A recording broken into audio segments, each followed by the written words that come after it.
সিপিএর এক নেতৃত্বকে মারধরের অভিযোগ পুলিশের বিরুদ্ধে। এমনকি এই ঘটনায় সেই পুলিশ কর্মীর বিরুদ্ধে জিসিপিএর পক্ষ থেকে অভিযোগ জানানো হলো মাথাভাঙার অতিরিক্ত পুলিশ সুপারকে। মূলত ওই পুলিশ অফিসারের দৃষ্টান্তমূলক শাস্তির দাবিতে এদিনের এই অভিযোগ প্রদান বলে জানা গিয়েছে। অভিযোগ, গতকাল রাতে জামালদাহ এলাকায় একটি মেলায় এক মহিলাকে উত্ত্যক্ত এবং অপহরণ করার ঘটনায় এলাকাবাসীরা এক ব্যক্তিকে আটক করে এবং ব্যাপক মারধর করে। ঘটনার জেরে ওই অপহরণকারী এক জিসিপিএর নেতার বাড়িতে আশ্রয় নিলে সেখানে পুলিশকে ডাকা হলে পুলিশকে ওই জিসিপিএ নেতাকে মারধর করে। এই ঘটনার প্রতিবাদে এদিন তারা স্মারকলিপি প্রদান করবেন বলে জানান। এটা ঘটনা, এটা খুব দুঃখজনক ঘটনা এবং মর্মান্তিক ঘটনা। গতকালকের ঘটনা, এই জামালদার পাশতেই একটা বৈশাখী মেলা হয়। সেই বৈশাখী মেলার তিনজন চ্যাংড়া এবং একটা চেংড়ি এমন একটা পরিস্থিতি উত্তপ্ত করার চেষ্টা করে বা কিডন্যাপিং করার একটা চেষ্টা করে। ওই সময় ওই মেলার কিছু মানুষ আটক করে এবং সাথে পালে যায় দুইজন এবং একজন কাক আটক করে।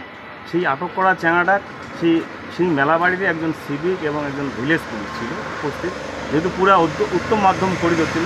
আর সেই পাশতেই মেলার পাশতে আমার বেটার ফুটবল পিপলস অ্যাসোসিয়েশনের কেন্দ্রীয় কমিটির আমার সাংগঠনিক সম্পাদকের বাড়ি এবং ব্লক সেক্রেটারির বাড়ি রবি রায়বীর উমার বাড়ি নিয়ে আসে এবং সুস্থ অবস্থায় নিয়ে আসি রাতে। এবং আমার সংগঠনের পক্ষ থেকে রবি রায়বীর যোগাযোগ করে এসডিপিও সাহেবের সাথে যে পুলিশ ফোর্স পাঠান এবং নিয়ে যাও, উদ্ধার করে নিয়ে যাও পুলিশের হেফাজতে দেওয়ার জন্য। ঠিক আছে, এই মতো অবস্থায় মেকলিগঞ্জ না জামালদার যে আউটপোস্টের যে ফাঁড়ির যে এএসআই বিশেষ তামাং এমন অবস্থায় আসিয়া সেই বাড়ির সিভিল ড্রেসে আসে, কোনো পোশাক থাকে না, পুলিশের ড্রেস থাকে না, সেই অবস্থায় আসিয়া আমার সংগঠনের যে সাংগঠনিক সম্পাদক রবি রায় গিরো সপাটে চর মারার পরে অকথ্য ভাষায় গালিগালাজ করার পরে সেই অভিযুক্ত চ্যাংড়া নিয়ে যায়।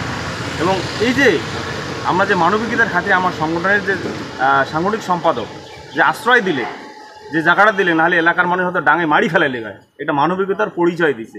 সেই জায়গাতে একজন কর্তব্যরত অফিসার কি করে সেই বাড়ির মালিকও চওড়ায় আমার সংগঠনের একজন দায়িত্বপ্রাপ্ত ব্যক্তি। সেই প্রতিবাদে আমরা এডিশনাল এসপি আজকে একটা অভিযোগ করলাম যে অফিসারও আইনানুগ ব্যবস্থা গ্রহণ করিয়া উপযুক্ত শাস্তির ব্যবস্থা করুক এবং এই অফিসারও ইমিডিয়েট সাসপেন্ড করা হোক এবং ওয়ার্ক ডিমোশন করা হোক, ডিমোশন করে অন্য জায়গায় ট্রান্সফার করার ব্যবস্থা হোক। যদি না করে তাহলে কিন্তু আমরা আগামী দিনে সংগঠনের পক্ষ থেকে বৃহত্তর আন্দোলনে যাইতে বাধ্য থাকি। তোমার নামটা কি? তোমার নাম? পরিমল বর্মা। কোন পদে? প্রচার সম্পাদক দিঘারা পিপলস অ্যাসোসিয়েশন কেন্দ্রীয় কমিটি।